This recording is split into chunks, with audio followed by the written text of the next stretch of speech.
Good morning.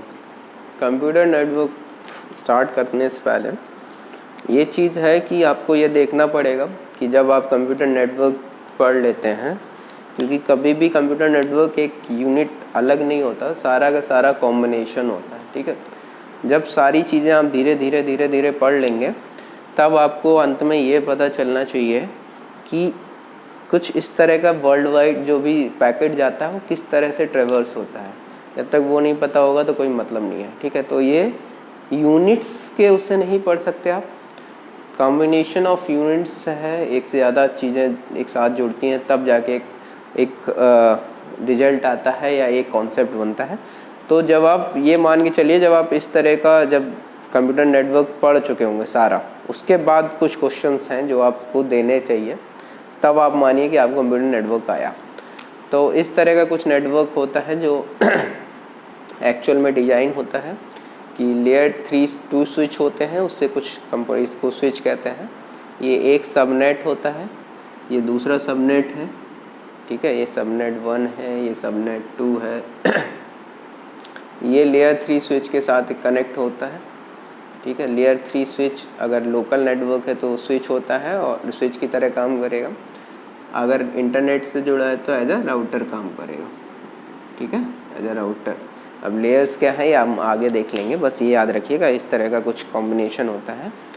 NAT होता है network address translator, network address translator, जो कि क्या करता है, जब हम बाहरी दुनिया इंटरनेट सर्विस प्रोवाइडर एक रहता है, उसके थ्रू कुछ लीज लाइंस रहती हैं, जो हमने कुछ प्रॉक्सीज रहती हैं जिनका यूज़ हम करते हैं बाहरी वर्ल्ड से या बाहर इंटरनेट से जोड़ने के लिए।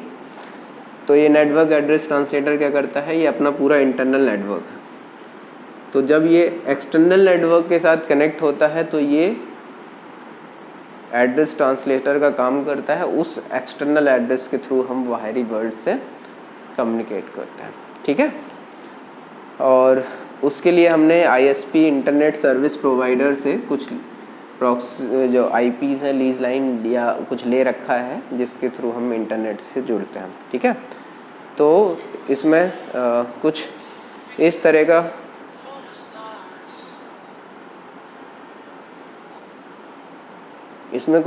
का वो रहता है कि सबसे पहले हमें ये पता चले कि A जो है वो अगर A को B के साथ कम्युनिकेट करना है तो किस तरह से हो, मतलब एक ही सबनेट में अगर कम्युनिकेशन होगा तो किस तरह से होगा। ठीक है, A को अगर D से कम्युनिकेट करना है तो किस तरह से हो, मीन्स अगर 2 डिफरेंट सबनेट में कम्युनिकेशन कराना है तो किस तरह से होगा।